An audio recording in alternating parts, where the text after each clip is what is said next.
Thanks for watching. Don't forget to like, comment, share and subscribe to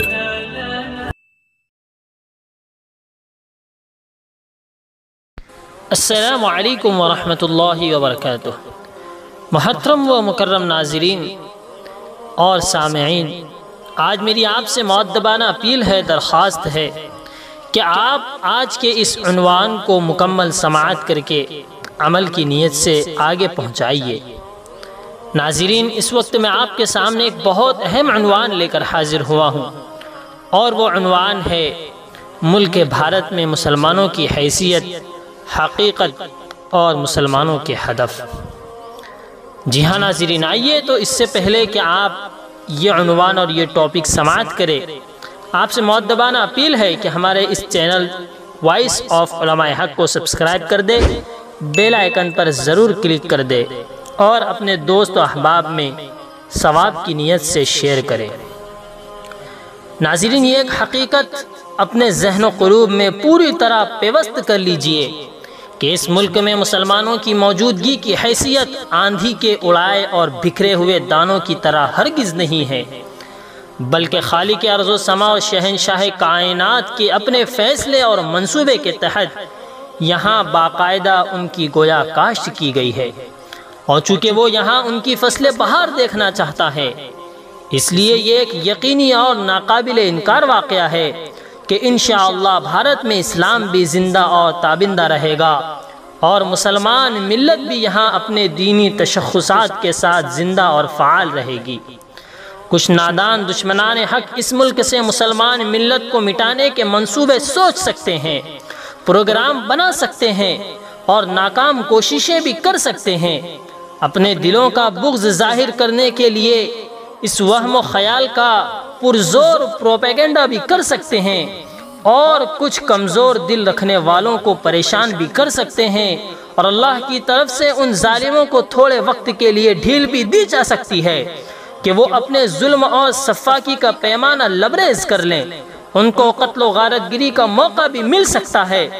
سفاکی اور درندگی کے لیے بھی ڈھیل دی جا سکتی ہے، کچھ مسلمانوں کو معاشی طور پر یہ تباہ بھی کر سکتے ہیں۔ لیکن اگر وہ یہ خواب دیکھ رہے ہوں کہ بھارت کی سرزمین سے تقریباً 25 کروڑ کی آبادی کو یکسر ختم کر دیں گے، تو ان کو یہ سمجھنا چاہیے کہ بہت معمولی اقتدار اور اختیار کے نشے نے ان کو اندھا کر دیا ہے، ان کی آنکھیں بینائی سے محروم ہو گئی ہیں، اور ان کے ذہن و فکر مفلوج ہو چکے ہیں۔ اگر یک طرفہ فسادات اور حملوں کے منصوبے بنا کر ملک کے کچھ حصوں میں یہ چند مسلمانوں کو اپنے ظلم و ستم کا نشانہ بنا لے، تو اس کا مطلب کسی بھی حقیقت پسند انسان کی نظر میں یہ نہیں ہو سکتا کہ بھارت سے ملت اسلامیہ کا وجود ختم ہو سکتا ہے۔ کروڑوں کی تعداد کو ختم کرنا ممکن نہیں ہے، اس لیے بھی کہ اس دور کے تیور جمہوری ہیں۔ روئے زمین پر اس وقت جمہوری قدروں کا فروغ ہو رہا ہے۔ یہ دور نظریات کی جنگ کا دور ہے، قوموں سے قوموں کی نفرت کا دور دھیرے دھیرے ختم ہو رہا ہے، جمہوری خیالات کا استقبال ہو رہا ہے، اور اب کسی ملک میں بھی اس کے مواقع بہت کم ہیں کہ جمہوری رائے اور جمہوری قدروں کو نظر انداز کر کے کوئی قوم دوسری قوم کو محض طاقت اور ہتھیار کے بل پر مٹا سکے۔ اور اس لیے بھی بھارت سے ملت اسلامیہ کا وجود ختم نہیں ہو سکتا ہے کہ مسلمانوں نے اس ملک کو بہت کچھ دیا ہے، سنوارا اور سدھارا ہے، یہاں تہذیب و تمدن کی شمعیں روشن کی ہیں، اخلاق و مروت کی قدروں کو اجاگر کیا ہے، شرک کے اندھیرے میں ڈوبے ہوئے اس ملک کو توحید کی روشنی بخشی ہے، اور یہ خدا واحد کی غیرت کے خلاف ہے کہ کسی دھرتی میں توحید کے فرزندوں پر دشمنان توحید کی ایسی جلغار ہو کہ اہل توحید ختم ہو جائیں۔ یہ خدا کی حکمت اور منصوبے کے خلاف ہے۔ انشاءاللہ اس ملک میں توحید کا غلغلہ بلند رہے گا، اور اہل توحید کے ہاتھوں اس ملک کی تعمیر نو ہوگی، اور یہ ملک تعمیر و ترقی کی بلندیوں پر فائز ہوگا انشاءاللہ۔ یہاں اسلام بھی اپنی شان و شوکت کے ساتھ قائم رہے گا، اور ملت اسلامیہ بھی اپنی آب و تاب کے ساتھ زندہ و تابندہ رہے گی۔ مسلمان بھارت کی سرزمین پر انسانیت کا قیمتی اثاثہ ہے، انسانیت کا سرمایہ ہے۔ ان کے پاس وہ نظام حیات ہے جو ساری انسانیت کا مشترکہ ورثہ ہے، جس پر کسی قوم کی جارہ داری نہیں ہے، جو قابل عمل بھی ہے اور دکھی انسانیت کے دکھوں کا کامیاب مداوع بھی ہے، اور جو اس وقت بھارت کی سب سے بڑی ضرورت ہے، چاہے اس کے باسیوں کو شعور ہو یا نہ ہو۔ ایک ایسے قیمتی گروہ کو ہرگز نہیں مٹایا جا سکتا جس کا مٹنا اللہ علیم و حکیم کی حکمت کے خلاف ہے۔ شرط صرف یہ ہے مسلمانوں کہ یہ امت اپنی اصولی حیثیت کو سمجھے، اپنے داعیانہ منصب کو پہچانے، اور کار نبوت کے جس عظیم منصب پر خدا نے اس کو فائز کیا ہے اس منصب کے تقاضے کو پورا کرے۔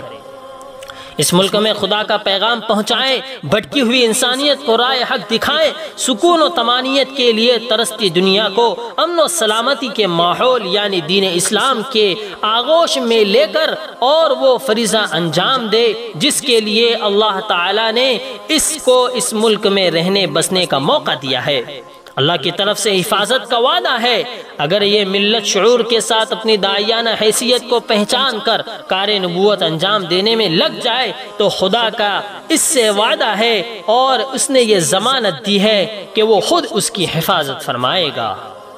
اور جس گروہ کی پشت پناہی اور حفاظت کا وعدہ وہ ذات کرے جس کی چٹکی میں پوری کائنات ہے، اس کو کوئی طاقت ہرگز نقصان نہیں پہنچا سکتی۔ یہ محض خوش فہمی اور نری خوش خیالی ہرگز نہیں ہے، یہ ہر مسلمان کا ایمان ہے، یہ قرآن کی صراحت ہے۔ ہر مسلمان اس کے حق ہونے پر یقین رکھتا ہے، اور یقین رکھنا ہی ایمان ہے۔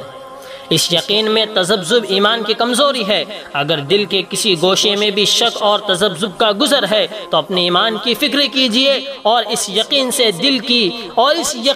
دل کی دنیا کو روشن اور تابندہ بنائیے۔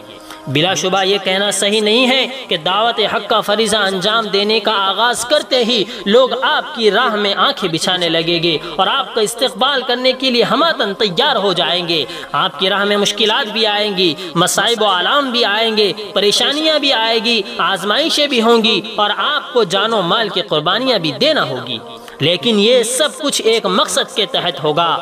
اور آپ کی قربانیاں ضرور رنگ لائے گی انشاءاللہ۔ بے مقصد آپ کی جانیں ضائع نہ ہوگی، بے وجہ آپ کے کاروبار تباہ نہیں کیے جائیں گے، اور بغیر کسی مقصد کے آپ کو ستایا نہیں جائے گا۔ انسانیت کی بھلائی اور خدا کی رضا پیش نظر ہوگی، اور اس راہ میں آپ کو جو کچھ بھی جھیلنا پڑے گا مقصد کی لذت کے مقابلے میں وہ آپ کو ہیچ محسوس ہوگا انشاءاللہ۔ اللہ تعالیٰ سے امید ہے کہ ہم سب مسلمان ان باتوں پر عمل کرنے کی کوشش کریں گے اور اس کو آگے پہنچانے کی کوشش کریں گے، اور اس پر جتنا ہو سکے عمل کرنے کی نیت سے اس کو سنیں اور انشاءاللہ ان سب باتوں پر عمل کریں۔ یہ وقت کی بہت اہم ضرورت ہے۔ اللہ تعالیٰ سب سے پہلے مجھے بھی اور ہم سب کو اس پر عمل کرنے کی توفیق نصیب فرمائے، اور اللہ رب العزت سے دعا ہے کہ اللہ تعالیٰ تمام عالم اسلام اور خصوصاً ملک بھارت کے مسلمانوں کی حفاظت فرمائے۔ آمین۔ وما علینا الا البلاغ۔